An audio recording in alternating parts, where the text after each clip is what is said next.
I think it's time everyone knew the truth, my husband said, tapping his glass at my mother-in-law's 60th birthday party. I can't stay married to someone who contributes nothing. Guests stared. I forced a smile. Then the front door opened, and someone said his name. My name is Rebecca Lawson.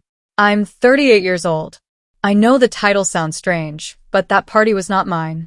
It was my mother-in-law's 60th birthday.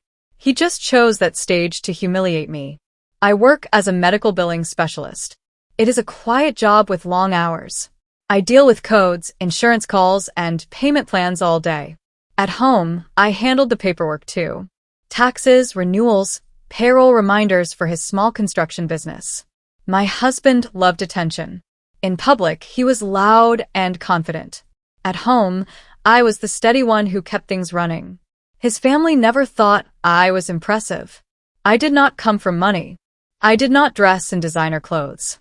I was not rich or glamorous, but I had something they did not expect. I paid attention. For 8 years, I kept our finances organized and our life stable. I believed loyalty mattered more than applause. If you have ever been the quiet partner holding everything together while no one noticed, subscribe. Do you know what it feels like to be embarrassed in front of a crowd? Drop a comment and click hype if you have ever been underestimated in your own marriage. Let's keep going. The party was loud. Laughter bounced off the walls. I could smell roasted chicken and sweet frosting from the cake. Then he stood up and tapped his glass. I'm tired of carrying this marriage, he said. I need someone who matches my ambition. His sister leaned toward a cousin and whispered, about time. I felt heat crawl up my neck. You've been draining my business, he added. I can't grow with dead weight. I opened my mouth. That's not true, I said softly. He shook his head. Don't make a scene. Guests looked down at their plates. The sound of forks scraping china felt louder than his words. I've already spoken to a lawyer, he announced. I'm filing next week. My chest tightened. I placed my napkin beside my plate and folded my hands so no one could see them shake. Then there was a firm knock at the door. The music stopped. A uniformed officer stepped inside. Is Daniel Lawson here? He asked. Every eye turned to my husband. After the officer asked him a few questions about a pending financial complaint, he came back inside furious. You did this, didn't you? He hissed. I said nothing. By the next morning, his family had decided I reported him out of spite. She's jealous, his mother told relatives. A week later, I came home from work and my key would not turn. My boxes were stacked in the garage. He stood in the doorway. You need space anyway, he said. His mother texted me. You embarrassed this family. Online, he posted quotes about betrayal and fake partners. Friends sent me screenshots. I moved into a small apartment that smelled like fresh paint and loneliness. I kept going to work. Then the emails started. Vendor notices. Tax reminders. Late payroll alerts. My name was still listed as the contact for his company. I opened old files and saw unpaid payroll taxes and overdue supplier bills. He told people she never understood business. But I did understand. I understood numbers. And the numbers were wrong. What they did not know was that I handled every invoice, every tax filing, every compliance form for his company. I kept copies of everything. Digital backups, cloud storage, printed records in labeled folders. I had a plan they never saw coming. I knew exactly which documents carried my signature and which ones did not. I knew the difference between a mistake and a lie. And I knew which numbers did not add up. The humiliation at that party did not break me. It sharpened me. I began reviewing loan applications he had submitted. I compared reported income to actual deposits. I checked approval forms that looked slightly off. I felt cold instead of hurt. I found proof that he falsified income statements to secure a business loan. I saw digital approvals submitted under my name on days I was at work. I searched email archives and found messages telling an employee to adjust the numbers before sending reports. I printed everything and arranged it into a dated timeline. Clean. Clear. Impossible to ignore. Then Carla reached out. She had been the office manager before he fired her for asking too many questions. We met at a quiet coffee shop. I knew something wasn't right, she said. I just didn't have backup. I showed her my files. Her eyes widened. She gave me internal emails and spreadsheets she had saved. Together, we compiled a formal report and submitted it to the financial investigators reviewing his business loan. Meanwhile, his family celebrated his fresh start. He told everyone he was finally free. He bought a new truck and posted smiling photos. He thought I was too embarrassed to fight back. He was wrong. During a scheduled meeting with investigators about the loan, I was present because my name was attached to several documents. Authorities arrived at his office. He laughed when he saw them.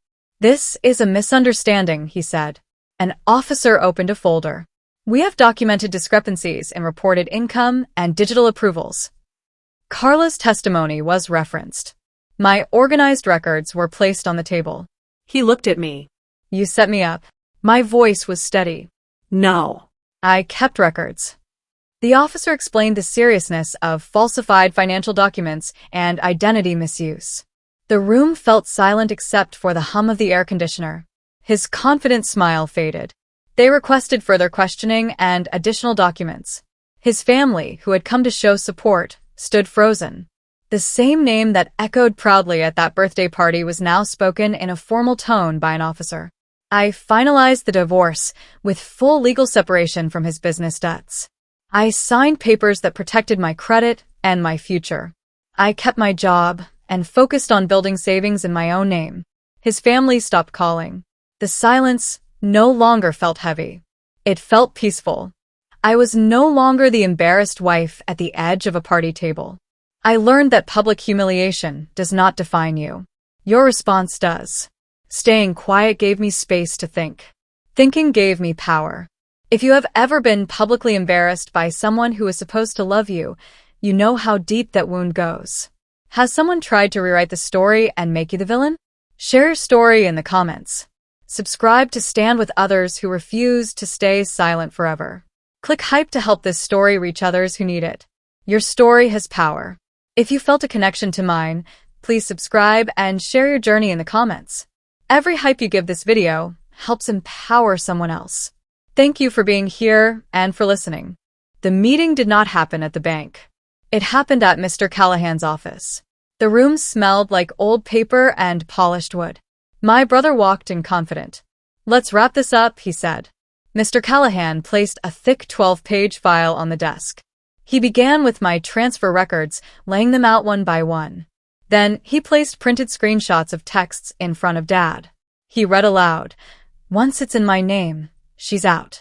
Silence filled the room. Dad frowned. "You said that." My brother stammered. "That's not what it looks like."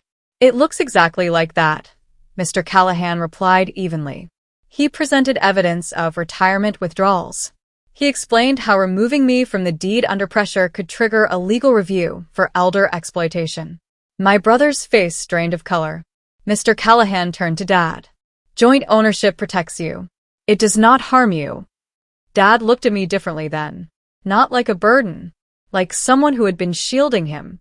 Finally, Mr. Callahan said, "This deed cannot be altered without her voluntary consent and full disclosure." I leaned forward. My voice was calm. I never wanted control. I wanted fairness. My brother had nothing left to say. The deed remained unchanged. The retirement withdrawals were formally reviewed. My brother kept his distance for months. Dad slowly admitted I had protected him from something he did not fully understand. Trust did not repair overnight. But the balance shifted. I was no longer the quiet girl at the edge of the table. 6 months later, I moved into my own condo. Not because I was forced out, because I chose to. I walked away with my name intact and my dignity stronger. I learned something powerful. Being quiet does not mean being weak. It means you are listening. And sometimes listening gives you everything you need to win. If your family ever tried to push you out of something you legally earned, you know how deep that betrayal cuts. Have you ever been pressured to just sign something? Share your story in the comments. Subscribe if you believe fairness matters more than favoritism. Click hype to help this story reach others who need it. Did this story hit home? Let me know by liking the video and sharing your thoughts in the comments. Click hype to help this story find others who have felt the same way. Your support makes a huge difference.